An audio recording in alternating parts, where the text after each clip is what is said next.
They want you to believe that survival requires expensive real estate and heavy machinery, but the Aztecs built an empire on water and reeds. They understood a secret the industrial food complex has buried.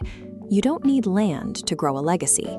See how a $15 ancestral floating bioraft can provide a decentralized food source starting right now. In 1100 AD, the Aztec civilization faced a severe crisis of space. Confined to a harsh valley, they didn't retreat to easier terrain. Instead, they engineered an entirely artificial archipelago directly on top of the water. This historical map shows the scale of Tenochtitlan. Built entirely over a lake, it proved urban density can exist without terrestrial farming.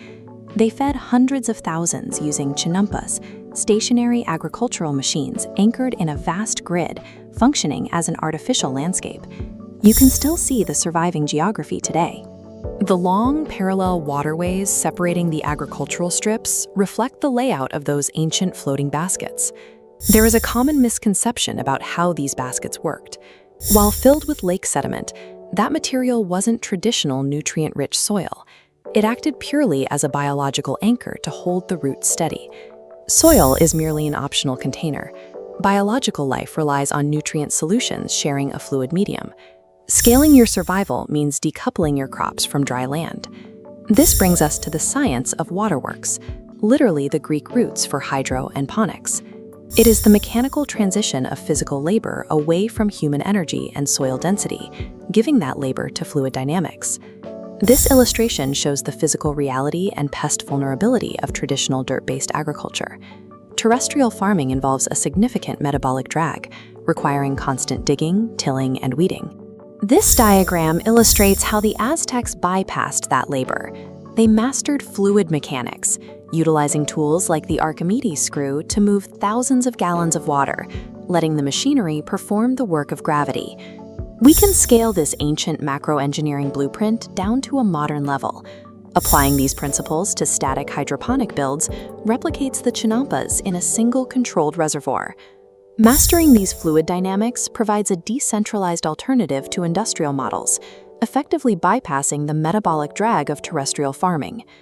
To engineer this correctly, we have to examine the microscopic biological requirements of a plant's root system. Roots evolve to seek out and absorb water-soluble minerals, rather than to consume the physical dirt itself. When you suspend a root system in an aerated solution, you create a mechanical advantage. Without soil resistance, root villi expand downward with minimal energy.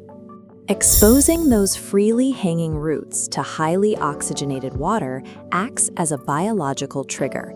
It forces the plant into a state of aggressive enzyme production. This animation shows the first resulting chemical reaction, enzymes breaking apart stored carbohydrates and converting them into simple sugars. In the second enzymatic reaction, complex proteins are broken down into amino acids. These units are absorbed straight through the semi-permeable membrane of the roots. Because the plant no longer wastes energy fighting through soil density to find food, its metabolic rate increases significantly. This enzymatic efficiency makes hydroponic growth 30 to 50% faster than soil-based growth.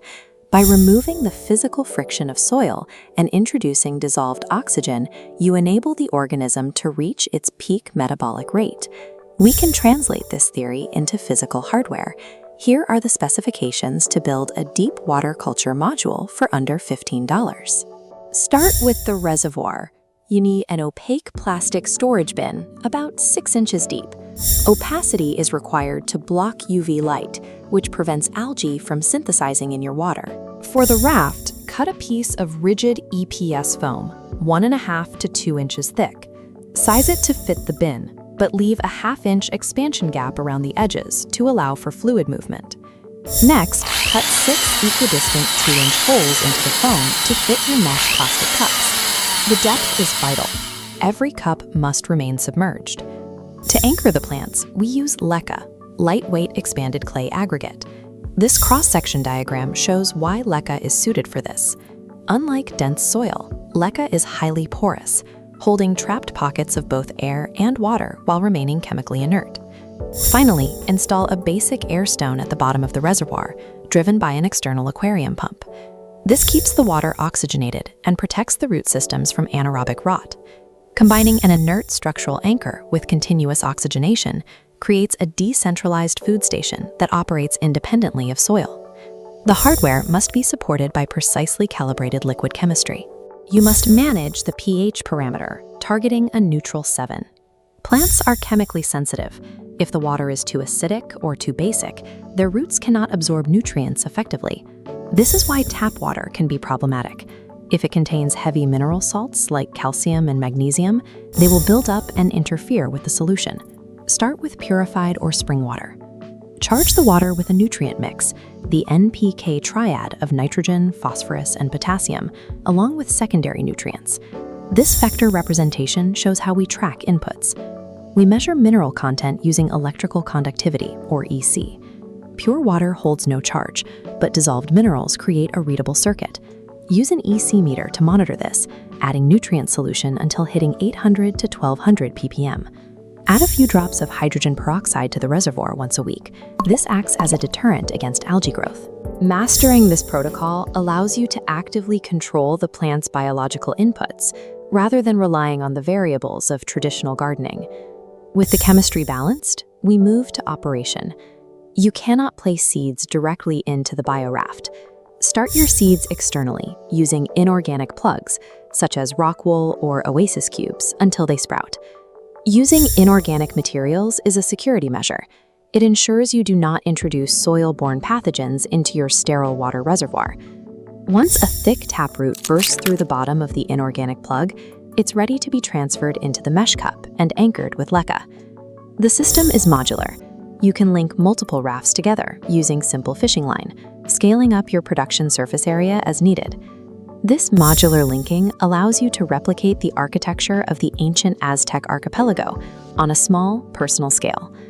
Long-term operation requires maintenance. Over time, the plant consumes water, and chemical precipitates will build up on your equipment. Follow the volume replacement rule. This bioraft is a practical tool for off-grid resilience, providing a way to produce crops independent of the industrial food chain.